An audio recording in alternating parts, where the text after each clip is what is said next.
Ford built 8 banned cars that were never released. Too fast, too weird, or just too ahead of their time. Ford's been cranking out cars for over a century, but not every creation made it past the factory gates. Some were banned for safety, some were killed by politics, and a few were just too crazy for the roads of their day. Make sure to subscribe and smash the like button. Number 8. In 2011, Ford unveiled a striking vision of its future design language, the Ford Evos concept. Presented at the Frankfurt Motor Show, the Evos wasn't just another concept car. It was a bold statement about where Ford saw its styling, technology, and driving philosophy heading. The Evos was a sleek, futuristic 4-door fastback coupe, blending elegance with athletic proportions. Its most eye-catching feature was the dramatic gull-wing-style doors, not one pair, but 4 of them, opening upward to create an almost spaceship-like entrance. The car's sharp lines, sculpted surfaces, and aggressive stance embodied Ford's new Kinetic 2.0 design language, a style later adapted across its global lineup. Inside, the Evos explored a fully connected, personalized driving experience. It imagined a future where your car knew your preferences, from climate control and seat position to the music you wanted, and even synced with your health data to optimize driving comfort. Under the hood, Ford envisioned a plug-in hybrid powertrain, marrying efficiency with performance, though it was never fully specified for production. Despite its promise, the Evos never made it to showrooms. However, its influence is clear. Elements of its design appeared later in models like the Ford Mondeo/Fusion and Mustang Mach-E. In many ways, the Evos was less a car for sale and more a blueprint for Ford's next decade of style and technology. Number 7. The Ford Reflex concept. A sleek, compact, all-electric sports car that looked like it had driven straight out of the future. The Reflex wasn't just about style, though it had plenty of that, with its muscular curves, aggressive stance, and LED lights that made it look like a sci-fi movie prop. Ford pitched it as fun to drive, eco-conscious, and surprisingly practical. It was even a 2+1-seater, 2 adults up front, and a clever little jump seat in the back for a child. Performance-wise, the concept promised an electric motor paired with diesel hybrid tech, aiming for quick acceleration and over 65 mpg equivalent. Not bad for something that looked ready to race. It even featured solar panels on the roof to help charge accessories, a futuristic touch for 2006. So, what happened? In a word, money. Bringing the Reflex to production would have required massive investment in battery tech, lightweight materials, and specialized manufacturing. Costs Ford simply couldn't justify at the time. The market wasn't quite ready either. In 2006, electric sports cars were seen as risky experiments, not moneymakers. And so, the Reflex joined the long list of concept cars that wowed the auto shows, and then vanished. But its DNA didn't completely disappear. Many design cues and tech ideas eventually found their way into Ford's later EV projects. Number 6. In 1996, Ford decided to flex its engineering muscles and show the world what happens when you mix IndyCar DNA with a road-going supercar. The result was the Ford Indigo concept, a wild, open cockpit machine that looked more at home on the Brickyard than on Main Street. The Indigo was built in collaboration with Reynard Motorsport, a major name in IndyCar chassis design. Underneath its carbon fiber skin was a mid-mounted 6.0-liter DOHC V12 engine, cranking out a reported 435 horsepower. The chassis was pure race car, aluminum honeycomb panels, pushrod suspension, and a body so slippery it seemed to slice the air just standing still. From the cockpit, you didn't just sit in the Indigo, you strapped in like a fighter pilot. The open-wheel look, the aerodynamic fins, and even the seating position were straight from the track. It was meant to prove that Ford could translate its racing success into an exotic supercar for the road. So why didn't it happen? Two big reasons: cost and practicality. The Indigo would have been insanely expensive to produce, and without luxuries like a roof, real storage, or even side windows, it was hardly commuter-friendly. Plus, Ford in the mid-90s was focused on more mainstream models, not niche million-dollar racers. Still, the Indigo wasn't wasted effort. It became a rolling testbed for Ford's performance engineering, influencing future halo cars and solidifying the company's ability to compete with the best in exotic car design, even if only in concept form. Number 5. The Ford GN34, the Ferrari fighter that never was. In the 1980s, Ford had a bold dream: build a mid-engine supercar that could go toe-to-toe with Ferrari, Porsche, and Lamborghini, but at a price that would tempt everyday enthusiasts. That dream took shape as the Ford GN34 project. The idea was ambitious. Ford partnered with Italdesign in Italy for styling, and Tom Walkinshaw Racing in the UK for engineering input.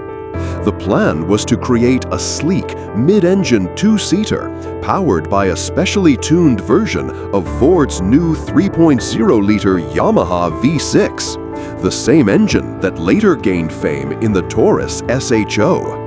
With around 230 to 300 horsepower in prototype form and a lightweight chassis, it promised European handling with American muscle pricing. Ford wanted the GN34 to feel exotic, but still be serviceable at a Ford dealer, a sort of budget Ferrari that wouldn't break the bank to maintain.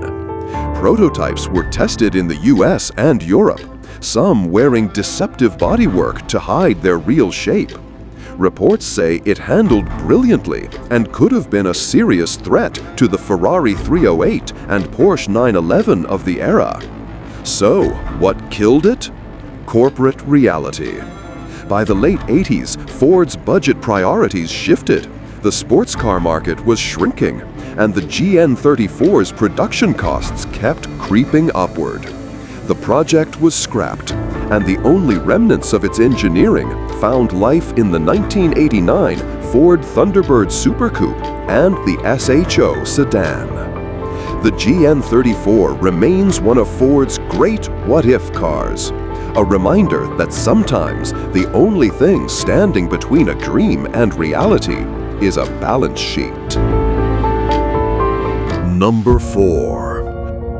Long before Taurus became a household name in the 1980s as a sensible family sedan, Ford briefly flirted with the idea of giving the name to something far wilder, a 1970s sports prototype that looked ready to take on Europe's exotic elite. The Ford Taurus concept was a low, wide, and aggressively aerodynamic mid-engine machine, drawing heavily from Ford's GT40 Le Mans winning heritage. It wore a wedge-shaped fiberglass body, deep side scoops for cooling, and a cabin pushed forward to maximize engine space at the rear. Under the deck lid, Ford intended to fit a high-performance V8, possibly in the 400-plus horsepower range, making it a potential Ferrari and Lamborghini rival. This was not just a styling exercise. Ford was seriously considering the Taurus as a halo car to showcase American engineering prowess, much like the GT40 had done a few years earlier. Designers even envisioned a limited production run, targeting wealthy enthusiasts who wanted race car tech in a road-legal package. But history had other plans. The early 70s brought tightening emissions regulations, soaring insurance premiums for performance cars, and the death blow, the 1973 oil crisis. Consumer demand for thirsty, high-powered sports cars collapsed almost overnight. Ford, seeing the writing on the wall, pulled the plug before the Taurus could reach production. Today, the 1970 Ford Taurus concept is a what-if ghost in Ford's archives, a reminder that the name could have meant speed, style, and mid-engine thrills instead of family commutes. Number 3. In 1961, Ford unveiled one of the strangest concept vehicles ever to roll, or rather balance into an auto show. The Ford Gyron, a two-wheeled car stabilized by gyroscopes. Designed by futurist Sid Mead, yes, the same visionary who later helped imagine the worlds of Blade Runner and Tron, the Gyron looked like something from a 1960s sci-fi comic. It was a long, needle-nosed pod on just two wheels in a motorcycle-like layout. But instead of tipping over at a stop, it stayed perfectly upright thanks to gyroscopic stabilization, a technology more common in aircraft than automobiles.